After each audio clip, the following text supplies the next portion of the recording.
the biggest thing when you're growing up is everybody's on the playground or in the driveway or in the gym by themselves. You're 4, 3, 2, 1, shooting it. Here we go. Haliburton.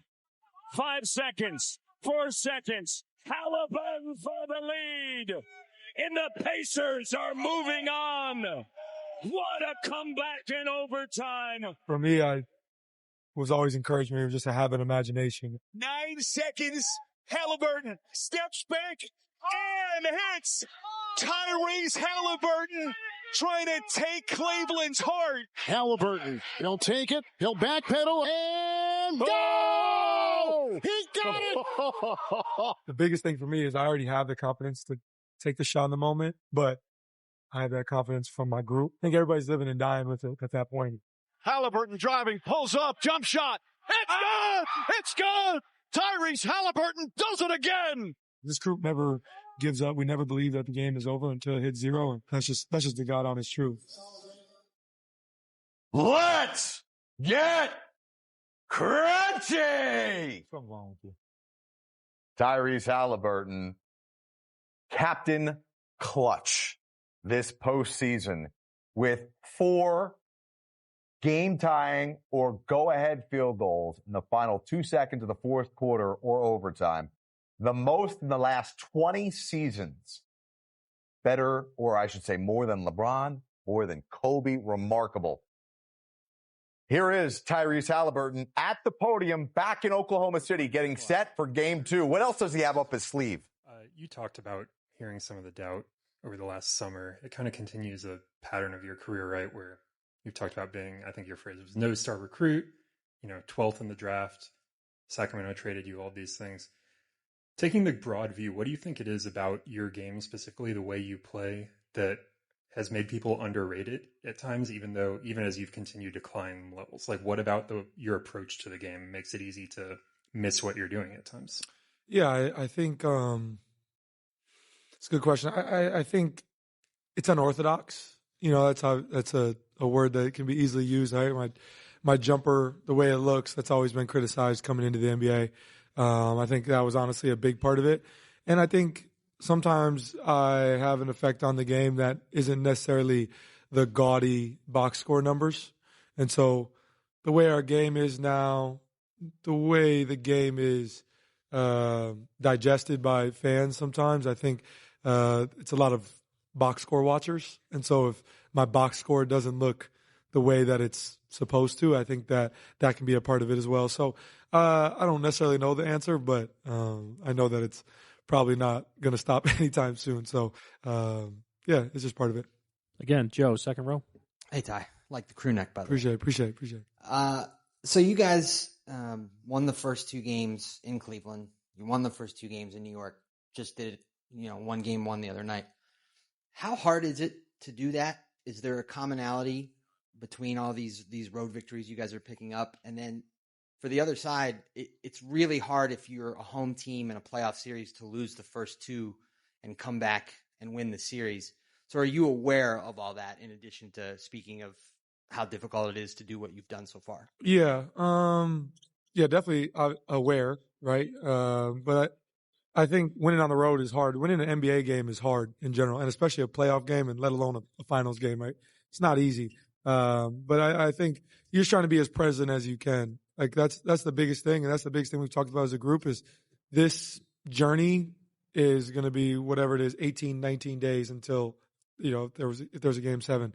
So you're trying to take it one day at a time. And that's how we've approached every playoff series that we've been in as a group is how can we take it a day at a time? So today it's about, getting through the media stuff and getting to practice and locking in on what we got to do better for tomorrow. But we want to have a good practice day today. And I think that's just the way we are approaching it. Because if we try to look too far in advance, I think that's where, you have moments in today or yesterday that don't go the way that they should. So you're just trying to take it a day at a time. And that's the biggest thing that coaches preach to us and we preach to each other as a group is how can we just have a good day today to prepare us, for tomorrow. But, the journey to get here all year hasn't been about, when we get to the final. No, it's just been about taking it a day at a time, especially the start we had to the year. So we're aware of, and it's hard not to be, we're human beings. We have social media. We have friends and family who, tell us all the numbers of, if you can win the 2 games at home, what it will, whatever it'll look like, or on the road, or whatever the case is. But again, you just try not to pay attention to it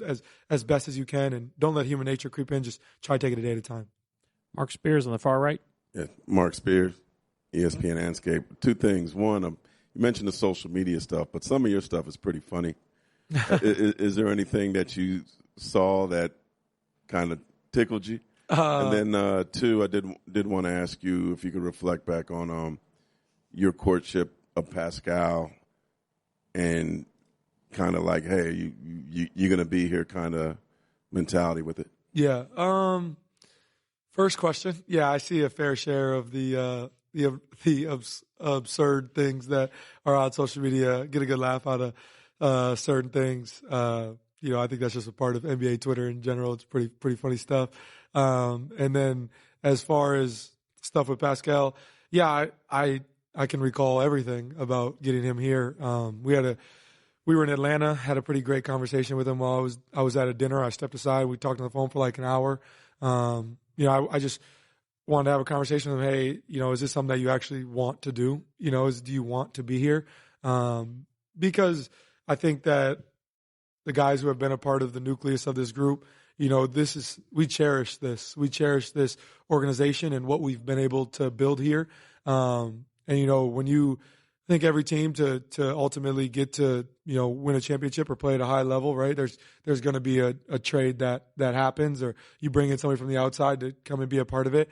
And you don't want to make the wrong move, right? And, if you go in for Pascal, you want to be about the right things. And I didn't really know Pascal too well other than our small conversations when we would be at like Rico runs or something. So we had a great conversation, and I think we just very much so aligned on wanting to win, and that being the emphasis.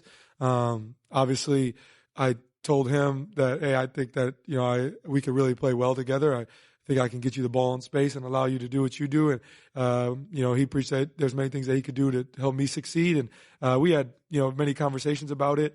But I mean, that being said, after that conversation, still don't know if it's going to happen because a trade has to be made and that all that stuff has to be aligned. But this was just a conversation that I initiated because I knew the rumors and I wanted to talk to him about it. Very thankful I did, and we aligned on those things. And I think it's a big part of why we are where we are, and that relationship that we have. We don't spend a lot of time together off the floor. Like, he lives downtown Indy, I live more up north, so it's not like we spend a ton of time together off the floor. But we talk very often, and it's a lot of basketball talk. And I think the biggest thing that I can respect about him is just his work ethic. He comes in the gym. I know he's going to be there every day. I know the exact hoop he's going to be on, so I try not to take his hoop. I let him get his one-on-one work in. And, I think that's seeing him work that hard makes me want to work harder. And I think that goes through our group. So, love having him as a teammate. Right here on the left. Jaime Jaquez Jr., NBA correspondent. My question to you is, obviously you guys, the Pacers and OKC, are both very young teams. Do you feel like if this is a moment that is kind of a changing of the guard where you guys are carrying the torch for the league and on to the future? Yeah, I mean, I think that's definitely a conversation that is more so for, media talk and those things. I think, the changing of the guard really isn't necessarily fair because guys like Bron, Steph, they're still playing at such a high level. So I don't look at it that way. I try not to think of the outside narratives that go into the result of them winning or us winning. Just try to approach it with, we want to win, and whatever the conversation is after, whatever that is, then it'll be what it is. You don't really have control of that as you know. I think it's cool to see young teams having success, and maybe what we're doing or they're doing could be a blueprint for other young teams in this league. But as far as those conversations, those are for the media. We just want to win. Chris on the far right. Tyrese, Chris Hagan, Fox 59, Indianapolis. You know how much people love basketball in Indiana. You've been reminded 100 times that it's been 25 years since they've been here. What's the sense of urgency to realize, like you said, it's hard to win a playoff series. It's hard to get here, to seize this moment now when it's just so close. Yeah, I think, obviously the sense of urgency for Indiana fans and for everybody should be heightened because we always talk about you never know when you'll get this moment again or if you'll get this moment again. I had a great conversation with Steve Nash a couple of days ago, and he said, hey, you're in a rare era. I've never been there. And I thought, damn, Steve Nash never been to the final. Like, that's pretty crazy, and some guys don't get the chance to do that. And so I'm trying to live in the moment every day. And I think we talked about it as this season went on, especially early in the year when we weren't having success. I thought more and more about how I took last year for granted, the chance to go to the Eastern Conference Finals. And I felt like, wow, like I didn't know what this year would be, especially the way we started the year. Are we going to be a playing team? Could we be a first-round exit? Could we not make the playoffs? All those things were on the table, especially the way the year started. So I think you're just looking at it and trying to just live in the moment every day. And that's not even just a finals thing. That's a life thing, right? Like, we take every day for granted as human beings. We go to sleep and we wake up and, we take that for granted. We take for granted that, that my legs work and that I'm breathing and I'm healthy, all those things. So, yeah, you can always look at it from a bigger picture perspective, and that's important. But I think, that's why I'm just cherishing this moment and just really enjoying what I'm doing right now. Thank you, Tyrese. Appreciate it. This concludes the session in here. He's not part of the moment. He is the moment. Yep. But maybe it's not a moment. Maybe it's a movement. Tyrese Haliburton and the Indiana Pacers have just been ridiculous. Like, you thought coming into this series, there's no way he could ever do it again, and then he did. What else does he have for us in store? We're live for you in Oklahoma City.